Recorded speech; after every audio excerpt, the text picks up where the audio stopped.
Hey, this is Marco, and in this video I'm going to show you how to access World of Warcraft War Within beta. Before I begin with the video, if you're interested in Shopify, you can get it for only $1 your first month if you use the link in my description.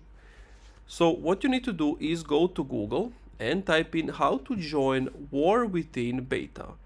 Then you have this link from World of Warcraft, sign up to test the War Within. You want to tap on that, and then it's going to open up this page. You scroll down and you click sign up, and then you basically click request beta access, and then you log into your Battle.net account.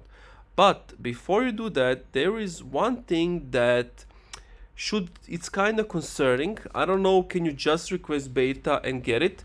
Maybe some people will be able to get it, but if you want to be 100% sure you will get access to beta.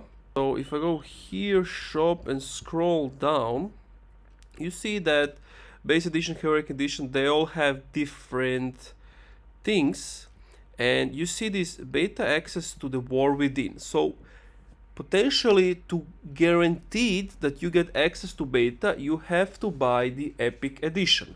Now, of course, you can try out and just request beta access and see are you eligible. But if you want to be 100% sure you can get the access beta, you need to buy the Epic Edition of World of Warcraft Within. That costs 90 euros. And then you will have access to beta. And that's pretty much it. Thank you for watching this video. If you enjoyed, leave a like, comment, subscribe.